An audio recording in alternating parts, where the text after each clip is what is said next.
Let's talk about MJ Holdings and the mystery power boxes and the resale market.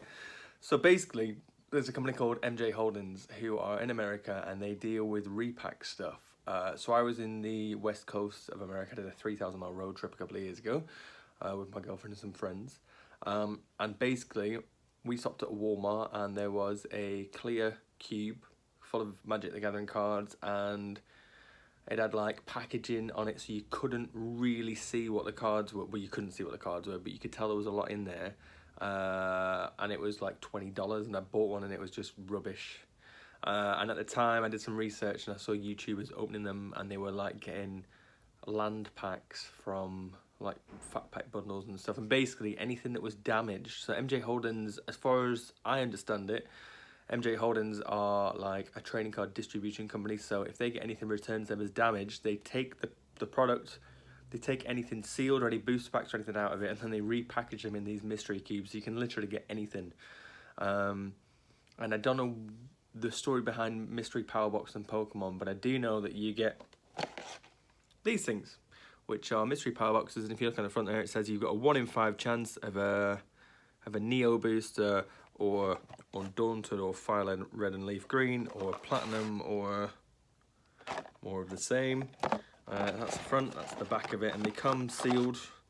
So yeah, that's the tall and short of those. I bought a few of these, and when I say I bought a few of these, I bought absolutely loads of these. I bought 20. I've currently got 21 in my possession, so I won one in a raffle. So I've opened one from the raffle, empty box, and I opened one that was what I assume was at the corner of the box that I got when I bought them from America, and they are badly damaged. So I opened it. I've got this to show you. I totally did not get a rocket booster out of that. It makes me very sad. But I opened it, and inside there I got 3 boosters, plus I got an Evolutions booster that I really wanted for my own booster collection. So I got 3 boosters. I got a promotional card that I've put in a sleeve because they literally just float around loose in there. And then you get a enamel pin, and you get a coin. So I got Latios in this one, or Latias. The one that I opened before that, the one in the raffle for like a $5, I got a Rayquaza pin. So then I saw some people online being like, "Oh my god, these are such a terrible product. Like, you can totally weigh them. You can weigh out the vintage boosters." And I was like, right, but no, you can't. I mean, I don't know this for fact, and I can only speak from personal experience, but the Rayquaza pin is significantly different in size from the Latias pin. And they're both made of enamel, and they're both made of metal. And I understand that you can weigh the differences in, like, on drug dealers' weighing scales. I understand that you can weigh those, and they're like slight gram variations in cardboard. But when you've got stuff like enamel and metal involved in the process, as well as like different, there's just no way that you could weigh them. I think I watched Leonhardt open 4 or 5.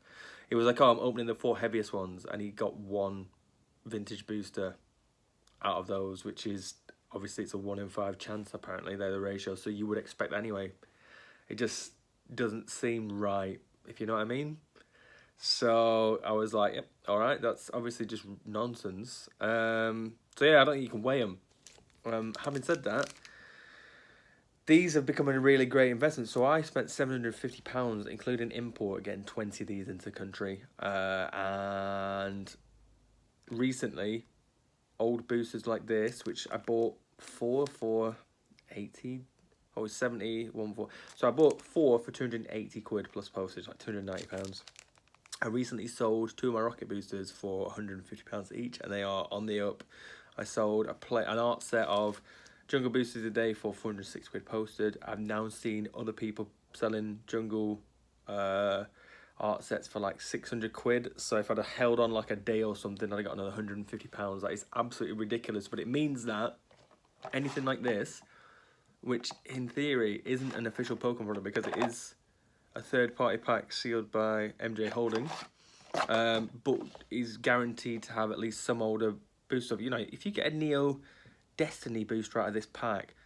What are they going for right now? If Jungle and Fossil and Rocket have gone up to like 200 quid a booster, Neo, that was like double what they were worth anyway, what has that gone to? There's such a good investment. And I'm at the point now where people are asking to buy them from me, and they're like, how much are they? And they're selling on eBay in England. In America, it's still like £30. In England, 80, 90.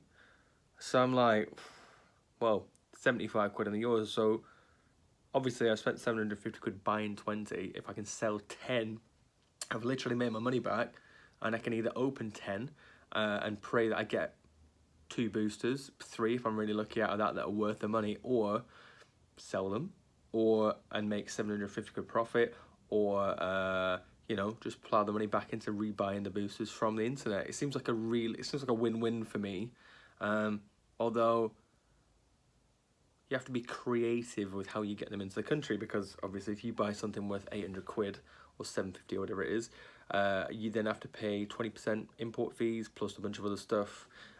So yeah, I will not go into that. We won't talk about that. But there's ways and means around doing stuff, but it's not a massively lucrative thing. There aren't people with these amounts. I got really lucky finding somebody in America who was willing to go and buy me these 20, basically.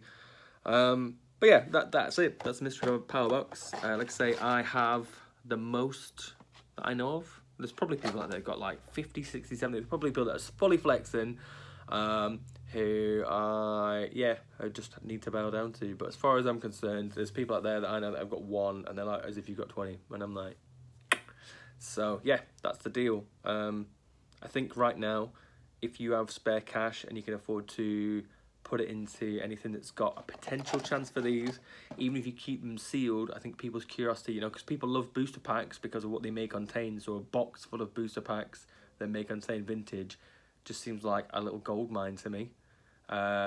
Please don't buy any from the internet that are cheap, because I want them. That's all I gotta say.